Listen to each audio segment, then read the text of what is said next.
I'm absolutely thrilled you're here because we are about to decode something we literally use every single day, but we rarely pause to actually think about. We're opening up the Mapmaker's Toolkit to demystify Geographic Information Systems, or GIS. You know, the GPS on your phone or the delivery tracker for your latest online order. Every time you track a pizza, you're actually tapping into a massive invisible global matrix of spatial data. It's wild. So today, we're going right under the hood to uncover the hidden data behind the digital maps we rely on. Get ready, because you're going to see the world a bit differently after this.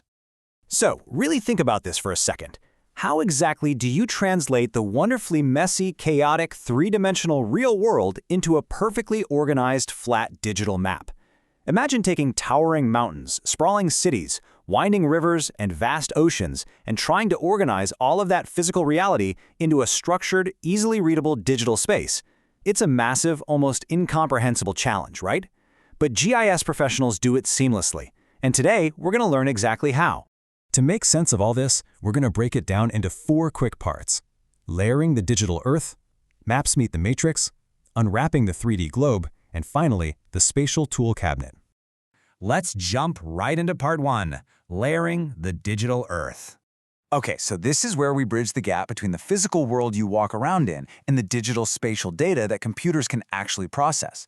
To do this, GIS uses a really fundamental concept: stacking data layers. At the very base, we have our raster grid. Think of this as your continuous data, like beautiful satellite imagery or a glowing elevation heat map. Now, sitting directly on top of that are our vector lines. These represent the pathways of our world, like blue rivers and red roads. And finally, at the very top, we drop in our vector points. These are specific, singular locations like a pin marking a city or an individual water well. It's literally an entire ecosystem built up layer by layer. And this stacking, it's absolutely crucial, because a single real-world feature connects straight down through every single digital layer. That vector pin perfectly aligns with the road below it, which aligns perfectly with the satellite terrain at the very bottom. This precise spatial alignment proves that the reality we experience every day can be beautifully, mathematically modeled as these stacked data layers. Moving on to part 2, maps meet the matrix. All right, here's a little secret about map making. A digital map isn't just a pretty drawing.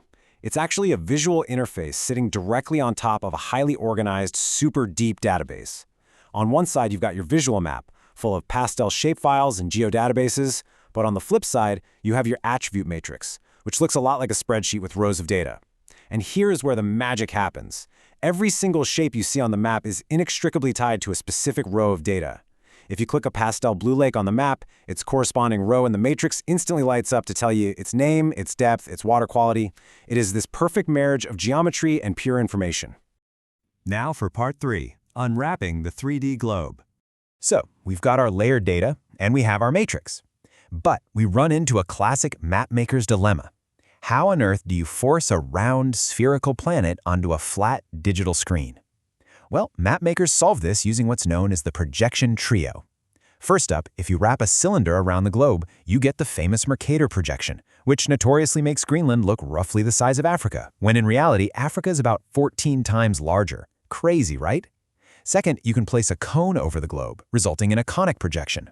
Or third, you can project the globe onto a flat disk, giving us a planar or azimuthal projection. Each of these methods flattens the sphere in slightly different ways to serve entirely different navigational or analytical needs. Now, because there are so many different ways to model the Earth, sometimes our data layers just don't line up. You might have one layer using a global standard, something called WGS84, and another layer using a completely different local datum. Because the underlying math is different, those layers could literally be shifted miles apart. That's where a central processing trick called reprojecting comes in. Reprojecting does this amazing on-the-fly mathematical translation, instantly fixing those spatial shifts so our layers align perfectly once again. But look, you literally cannot flatten a sphere without breaking something. Flattening the Earth always creates distortion, stretching either the shape, the area, the distance, or the direction. Mapmakers know this, which is why areas of highest distortion are often flagged with intense colors, like electric cyan or safety orange. Think of them as built-in warning labels, signaling exactly where the spatial integrity is stretched thin and where the map is least mathematically accurate. And finally, part 4, the spatial tool cabinet.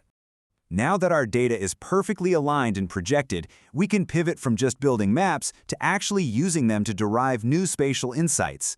Think of this as your geoprocessing cheat sheet.